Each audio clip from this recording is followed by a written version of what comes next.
It was when I met Issa Rae at that time, and I met her and decided that wanted to write this thing that she had pitched to HBO that later became Insecure. That our original pilot was called A Nonprofit was the name of it actually. Oh, really? Yeah. Um, Prophet, and she worked for a nonprofit at the time, but had kind of a different feel. It was more of a workplace show, the initial thing. But I was very comfortable with going back to my position of creating content for television, and I might be a part of it or I might not be. And I wrote a part for myself in it at first, but it was a small role. I was going to be her boss or something like that, but it wasn't intended to be a major role in it. It was just to have some visibility in it.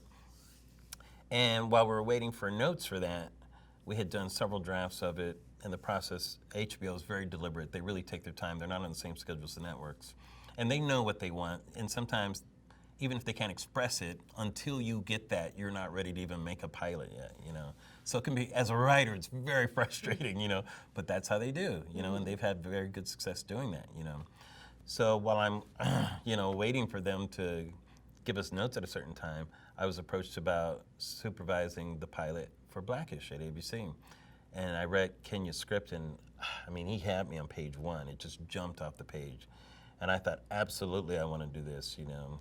And now, and I felt at the time, I go, you know, Larry, your role may be a little different now. Maybe you're becoming more of a mentor, collaborator in the business while you're still wanting to do your other things. And I thought, that's fantastic. I mean, the fact that I got to work with Issa on that, and I'm working with Kenya, I thought, this is a nice thing to do, you know.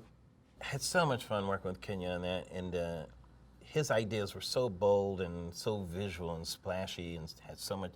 Kenya has a sense of style. Like if you meet him, like I don't think I've ever worn anything that is as stylish as something Kenya might throw on, you know, just casually, you know.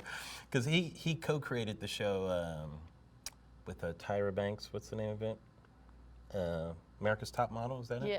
That's her it, right? runway show? Yeah, that's Kenya created that Yeah. with Tyra, you know. So his sense of style is so amazing. He has so his visual sense is like that too, you know.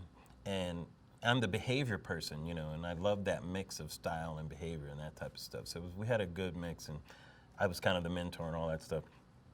And It's also a nice follow-up to the family sitcoms that you were doing. With yes. Dealing with black issues in a, you know, white-dominated television landscape. Right. It's kind of a nice Yes. follow-up to Bernie Mac in a way. And yes, kind of a follow-up, and it's kind of the contrary Cosby Show. Yeah.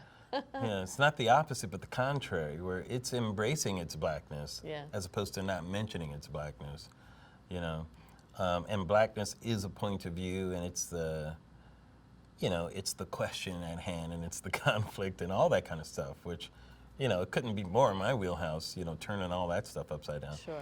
And the other part of it was Anthony Anderson, who's brilliant, and Anthony and I have wanted to work together for a long time, and the chance to work with him, let alone Lawrence Fishburne and everybody else, was great. That was a magical thing to do.